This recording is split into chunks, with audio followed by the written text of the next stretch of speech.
नमस्कार, मैं हूं ओम द्विवेदी। स्वागत करता हूं आपका स्टडी IQIS हिंदी के इस प्लेटफॉर्म पे और स्वागत है आपका मेरे करंट बर्निंग इशू प्रोग्राम के तहत, जिसमें आज मैं आपके साथ अनुबंध कानून के तहत प्रॉमिसरी एस्टोपेल इस टॉपिक पर चर्चा करने वाला हूं। ठीक है, तो क्या है ये प्रॉमिसरी एस्टोपेल, इस पर देखेंगे।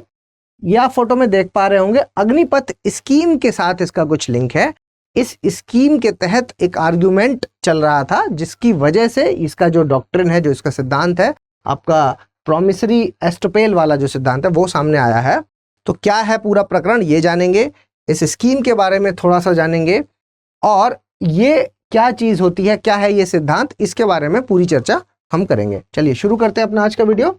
और देखिए, आप खबर क्या है कि सुप्रीम कोर्ट ने अग्निपथ स्कीम के तहत क्या कहा कि what does the promissory estoppel under the contract law mean. ठीक है, ये जानेंगे। मामला क्या है, एडवोकेट प्रशांत भूषण, इनका जो आर्ग्यूमेंट है कि instead of implementing the new recruitment scheme मतलब कि कोई भी जो नई रिक्रूटमेंट की स्कीम थी उसको इंप्लीमेंट करने से पहले आपको गवर्नमेंट को ओल्ड प्रोसेस है जो उसको पूरा करना चाहिए था, क्योंकि वो डॉक्ट्रिन ऑफ प्रॉमिसरी एस्टोपेल के अंतर्गत आता है। ठीक है, तो ये है मामला। तो प्रकरण भी हम जानेंगे। इससे पहले खबरें देख लेते हैं, और खबरों तक आने से पहले मैं एक इंपॉर्टेंट इन्फॉर्मेशन आपको दे देता हूं, जो कि हमारे लाइव फाउंडेशन बैच 4 से संबंधित है। देखिए, लाइव फाउंडेशन बैच 4 है जो, उसकी शुरुआत है जो 22 अप्रैल से हो रही है।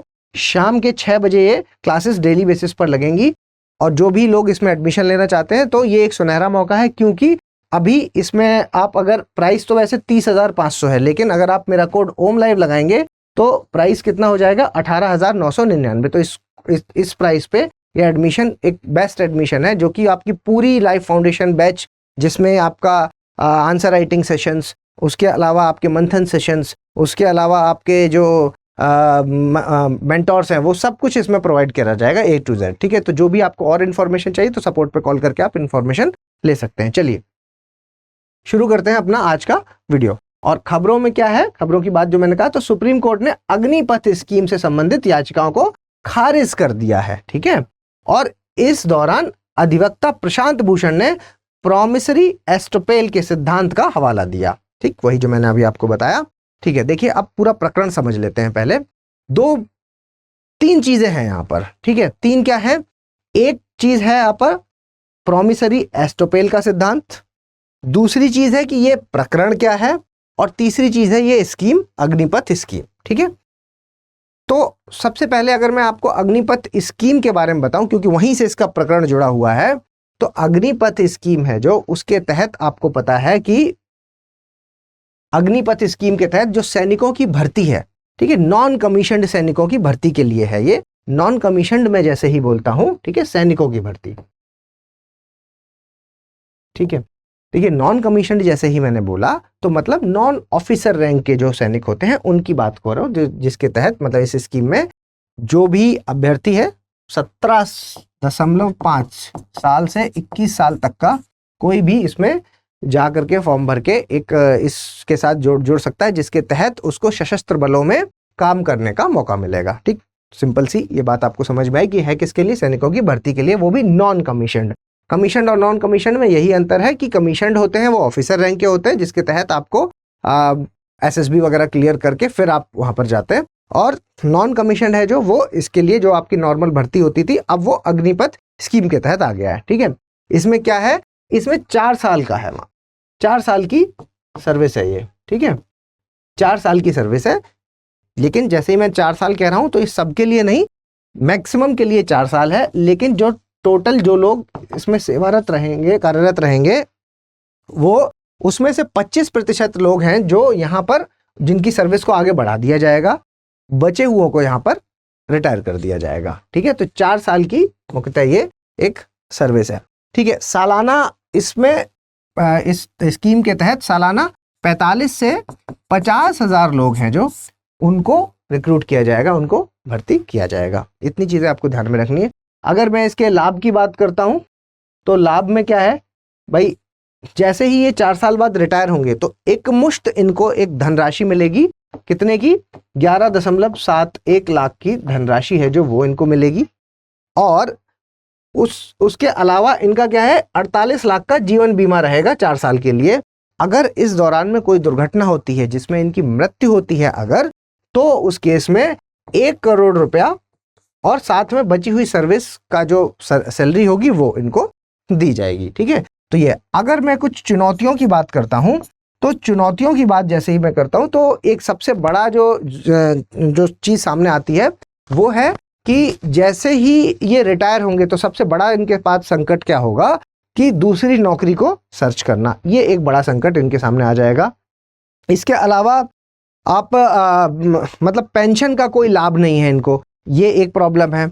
इसके अलावा आप कह सकते हैं कि सेना के मतलब अगर इनकी चुनौतियों के अलावा अगर सेना के पॉइंट ऑफ व्यू से देखा जाए तो सेना के ऐसे लोग जिनको ऑलरेडी मतलब एक्सपीरियंस हो चुका है, ठीक है, तो जिनको एक्सपीरियंस हो चुका है तो वो लोग वहां से चले जाएंगे, फिर नए लोग आएंगे। ठीक है, तो ये 3 चुनौतियां हैं जो वो सामने दिख रही हैं। एक आपका मैंने कहा कि नौकरी तलाशने की, ठीक है, नौकरी तलाशने की।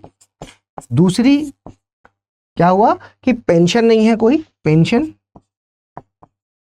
और तीसरा अगर सेना के पॉइंट ऑफ व्यू से देखा जाए तो जो आपके कुशल हैं, ठीक है, कुशल सैनिक है, जो मतलब जो ट्रेंड है, जिनको ट्रेनिंग वगैरह मिल चुकी है, ये चले जाएंगे, तो ये भी एक नेगेटिव है। तो इतनी चीजें इसमें देखने को मिल रही हैं। ठीक है, अब मामला क्या है, प्रकरण को भी जान लीजिए। प्रकरण ये है कि एक भर्ती थी, इससे पहले एक भर्ती थी जो कि इस स्कीम के आने से पहले चल रही थी। अब उसकी भर्ती जो पूरी हुई तो उसमें जो लोग सेलेक्ट हुए उनके जो ज्वाइनिंग लेटर का वो इंतजार कर रहे थे। अब जब भी उनको कम्युनिकेट किया गया गवर्नमेंट की तरफ से, तो हमेशा ये कम्युनिकेट किया गया कि किसी किसी कारण की वजह से डिले हो रहा है। ठीक है, डिले हो रहा था, कोई बात नहीं। फिर कोरोना आ गया तो कोरोना की वजह से और डिले हो गया, और फिर डिले होते होते ये स्कीम अग्निपथ स्कीम आ गई जिसकी वजह से सरकार ने उसको खारिज किया। तो अब ये लोग कोर्ट गए, तो कोर्ट में ये वाला प्रकरण जब सुप्रीम कोर्ट पहुंचा तो सुप्रीम कोर्ट में ये चीज जो एडवोकेट प्रशांत भूषण है वो बच्चों की तरफ से थे, और उन्होंने जो आर्ग्यूमेंट दिया वो ये दिया कि जब आप किसी एक ऐसे कॉन्ट्रैक्ट में होते हैं जो बच्चों से डायरेक्टली जुड़ा, मतलब कि अगर हम इस स्कीम की बात करें तो आपने क्या एक रिक्रूटमेंट प्रोसेस निकाला जिसमें पूरा प्रोसेस था कि फिजिकल होगा और पूरा प्रक्रिया हुई, और उसके बाद जब वो अपने ज्वाइनिंग का वेट कर रहे थे तो आपने उसको बाद में खारिज किया। तो क्योंकि आप ऐसा खारिज नहीं कर सकते, और क्यों नहीं कर सकते, क्योंकि आप किसके तहत हो, आप आपके जो प्रॉमिसरी एस्टपेल का सिद्धांत है उसके तहत एक कॉन्ट्रैक्ट में बंधे हुए हो, और उस कॉन्ट्रैक्ट के तहत आप ये नहीं कर सकते कि आप उस रिक्रूटमेंट को कैंसिल कर दें। ठीक है, तो ये चीज आर्ग्यूमेंट एडवोकेट की तरफ से दिया गया। हालांकि सुप्रीम कोर्ट ने जो प्रतिक्रिया दी इसमें, वो प्रतिक्रिया ये थी कि देखिए ये कॉन्ट्रैक्ट का मामला नहीं है, ठीक है, ये पब्लिक एम्प्लॉयमेंट का मामला है, ये कॉन्ट्रैक्ट का नहीं है, ये पब्लिक एम्प्लॉयमेंट का मामला है। तो इस वजह से इसको उन्होंने खारिज किया। तो ये एक प्रकरण था, लेकिन इस प्रकरण में जो एक नाम आया वो था डॉक्ट्रिन ऑफ प्रॉमिसरी एस्टोपेल का। अब ये क्या चीज है इसको भी थोड़ा सा जान लीजिए। देखिए आप ऐसे समझिए कि कोई व्यक्ति है ए, ठीक है, बहुत क्रूड एग्जांपल से आप इसको समझिए। कोई व्यक्ति है ए, उसने किसी व्यक्ति बी से कोई वादा किया है, ठीक है, उसने किसी व्यक्ति बी से वादा किया। क्या वादा किया कि ये जो ए है ये मान लीजिए स्कूल बना रहा है, ठीक है, ये स्कूल बना रहा है, और इसने इस बी ने सॉरी ये मैंने उल्टा कर दिया, इस बी ने क्या किया है, ए से वादा किया कि जो तुम स्कूल बना रहे हो उस स्कूल का जो 90% चंक है, मतलब जितना इसमें खर्चा आएगा, मान लो स्कूल बनाने में आपका 10 लाख रुपए आ रहा है, ठीक है, तो इसका जो 90% है वो मैं दूंगा। ऐसा इस बी ने कम्युनिकेट कर दिया ए को। उसने कहा ठीक है।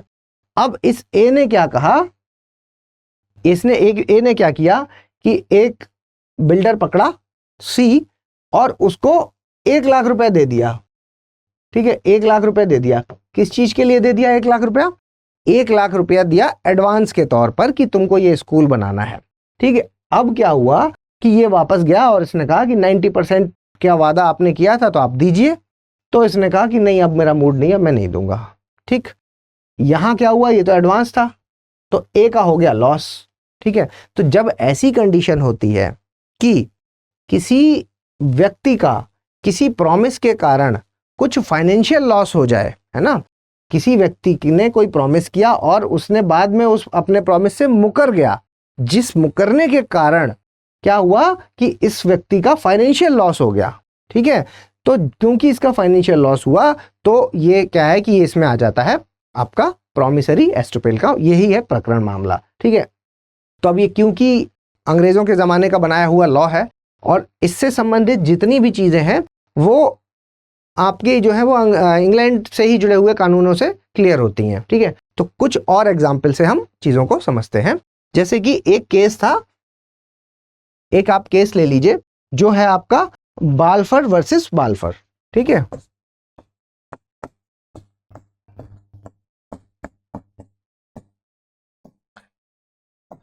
इसका मतलब क्या है, देखो दोनों सरनेम एक ही है, मतलब ये वाइफ है और ये है हस्बैंड, ठीक है, ये हस्बैंड वाइफ हैं दोनों, ये आपकी श्रीलंका के कपल हैं, ठीक है, श्रीलंका में रहते थे और ये इंग्लैंड घूमने गए थे, ठीक है, इंग्लैंड ये घूमने गए।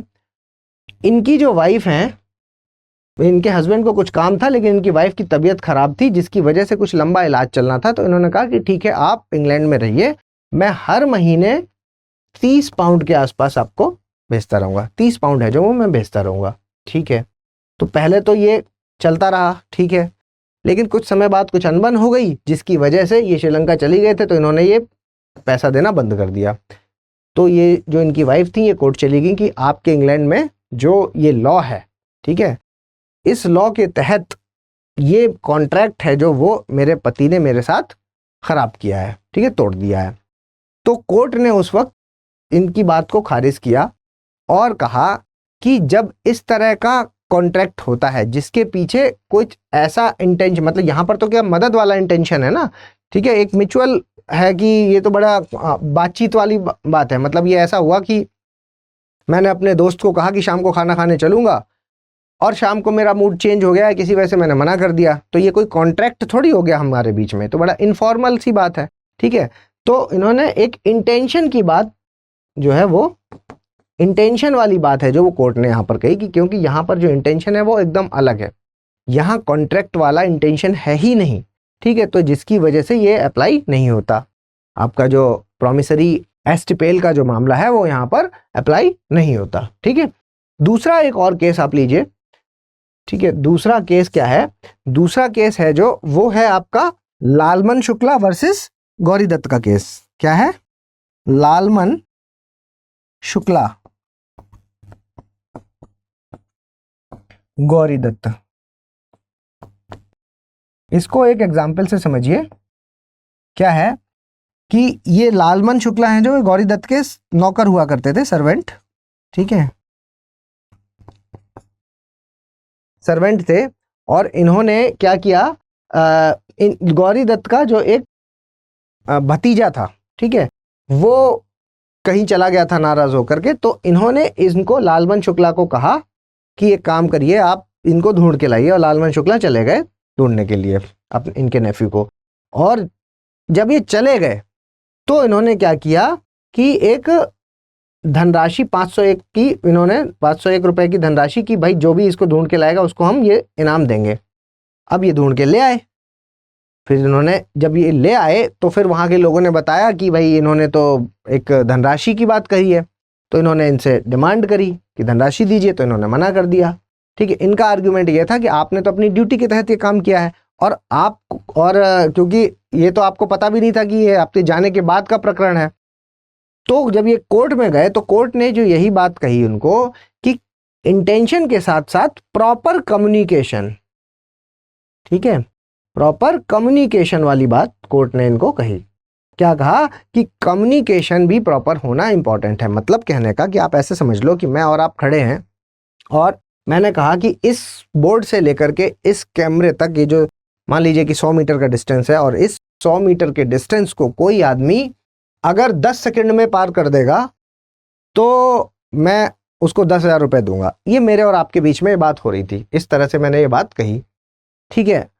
और पीछे से एक आदमी आया जिसके पीछे कुत्ता दौड़ रहा था, और वो भागता हुआ आया और उसने 8 सेकंड में ये जगह पार कर दी। अब क्योंकि हमारे बीच का कम्युनिकेशन उसके पास तक नहीं गया था, अब वो आदमी अगर उसको बता दे और फिर वो मुझसे क्लेम करे तो क्या ये वैलिड होगा? क्या ये इस कॉन्ट्रैक्ट में शामिल होगा? इस तरह की चीज तो नहीं होगी।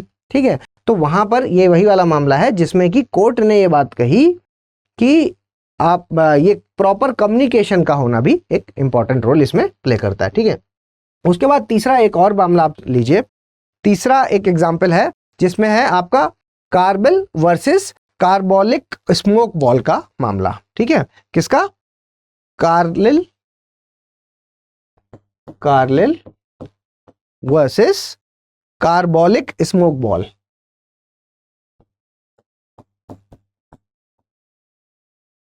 ये कंपनी है कार्बोलिक स्मॉल बॉल, और इन्होंने क्या किया, अपना एक एडवर्टीजमेंट निकाला जिस एडवर्टीजमेंट में इन्होंने लिखा कि अगर हमारा जो प्रोडक्ट है जिसका नाम ये कार्बोलिक स्मोक बॉल है, इस प्रोडक्ट का इस्तेमाल करेगा कोई आदमी और उसको अगर मान लीजिए कि इन्फ्लुएंजा या कोल्ड हो गया, अगर हमारा जो प्रोडक्ट है उसका इस्तेमाल करने के बाद भी अगर उसको इन्फ्लुएंजा या कोल्ड टाइप का कुछ होता है तो उस केस में हम उसको 100 पाउंड है जो वो देंगे।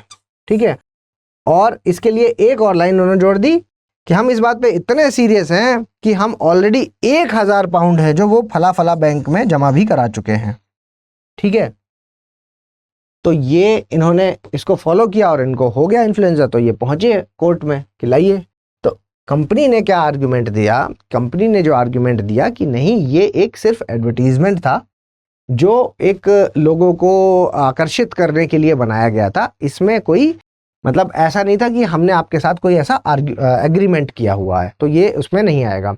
लेकिन उस वक्त क्या हुआ कि कोर्ट ने इसको एक्सेप्ट किया और कोर्ट ने कहा कि ऐसा नहीं है, क्योंकि इंटेंशन यहाँ आपका बिल्कुल साफ है कि आपने तो 1000 रुपये जमा भी करा रखे हैं। ठीक है, यहाँ इंटेंशन साफ है और ये कोई वेग नहीं है स्टेटमेंट कि आपने जो चीज कही है एडवर्टीजमेंट में वो वेग नहीं है, वो बहुत डेफिनेट है। जबकि ये लोग कह रहे थे कंपनी वाले कि ये तो बड़ी वेग सी और एक सिर्फ एक एडवर्टीजमेंट वाली बात है, लेकिन उनका नहीं, ऐसा नहीं है।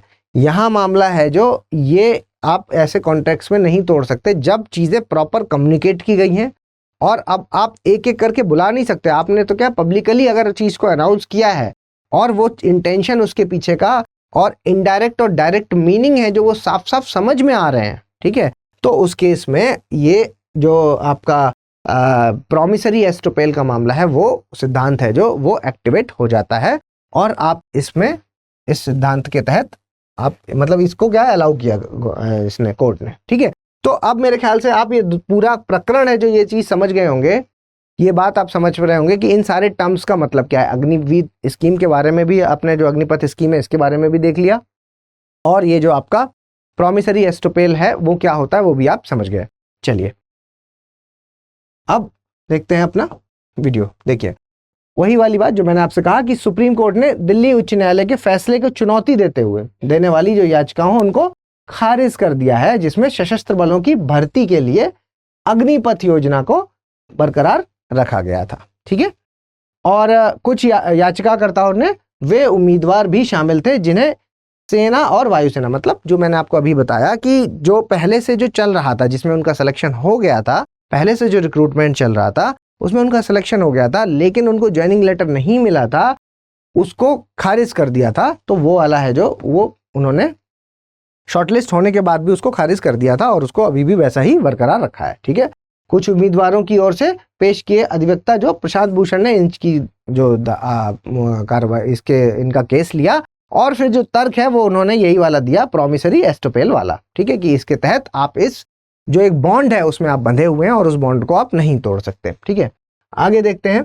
देखिए अब वही कि प्रॉमिसरी एस्टोपेल क्या चीज है, तो ये एक अवधारणा है जो मैंने अभी आपको समझाया कि जब किसी एक का ऐसा कुछ नुकसान हो जाए, ठीक है, मतलब किसी ए का बी ने कुछ प्रॉमिस किया और उस प्रॉमिस की वजह से कुछ फाइनेंशियल लॉस हो जाए, है ना, कि और फाइनेंशियल लॉस क्यों हो गया, क्योंकि वो बी जो था वो अपनी बात से मुकर गया। ठीक, तो जब ये ऐसी सिचुएशन आती है तब ये जो प्रकरण है आपका, जो ये सिद्धांत है आपका प्रॉमिसरी एस्टोपेल वाला, वो है जो सामने आ जाता है। ठीक है, तो ये चीज है इसमें। आगे बढ़ते हैं। देखिए अग्निपथ स्कीम के बारे में, ये मैंने अभी आपको ऑलरेडी बताया कि 4 साल की भाई सर्विस होती है और इसके लिए जो सशस्त्र बलों में सेवा करने की अनुमति दी जाती है और 4 साल के बाद उनको रिटायरमेंट होना होता है और 25% लोग हैं वो उसको कंटिन्यू करते हैं। ठीक है, और इसमें क्या 45 से 50,000 तक की सालाना भर्ती की बात भी जो है वो कही गई है कि इतने लोगों को जो है इसका मौका मिलेगा। अच्छा, इसकी महत्व की अगर आप बात करेंगे कि भाई इसकी चुनौतियां भी हैं तो इसका महत्व क्या है, ऐसा तो देखिए ये जो सर्विसेज है इसमें क्या ऐसे लोगों की जो जज्बा और जो जोश से भरे हुए लोग हैं उनकी ज़रूरत ज़्यादा होती है। ठीक है, उनकी जो ज़रूरत होती है तो दो चीज़ें यहाँ पे साफ साफ आ रही। तो एक तो ऐसे लोग जो आप समझिए ना कि ये जो जोश वाली बात जो मैंने अभी आपसे कही कि वो मैक्सिमम कब तक देखने को मतलब 25 साल तक के जो अभ्यर्थी है जो या बच्चा है उसमें जो जोश मिलता है वो बाद वालों में नहीं मिलता। तो इसलिए एक तो ये चीज़ है कि नए लोग आपको हमेशा मिलेंगे। ठीक है, दूसरा ये कि यहाँ पर जो रिक्रूटमेंट वाली ज़्यादा लोगों को मौका मिलेगा, सर नौकरी ज्वाइन करने का ज़्यादा से ज़्यादा लोगों को मौका मिलेगा। ठीक है, तो ये दोनों चीज़ें हैं जो इसका महत्व है जो वो स्थापित करती हैं। ठीक, तो ये चीज़ है। मेरे ख्याल से ये इन्फॉर्मेशन आपको पसंद आई होगी तो प्लीज़ लाइक शेयर और सब्सक्राइब कर दीजिएगा इसको। और अगर आप मुझे कुछ सजेशन देना चाहें तो प्लीज़ कमेंट बॉक्स में बताइए या फिर om.narayan@studiiq.com पे आप मुझे मेल कर सकते हैं। @omdivedi007 ये मेरा टेलीग्राम का यूजर नेम है जिस पर आप मुझे डायरेक्टली मैसेज कर सकते हैं और ओम द्विवेदी स्टडी IQ ये मेरा टेलीग्राम चैनल है जिस पर आप मुझे करंट अफेयर्स के लिए फॉलो कर सकते हैं। जल्दी मिलेंगे अपने अगले लेक्चर के साथ, तब तक के लिए धन्यवाद।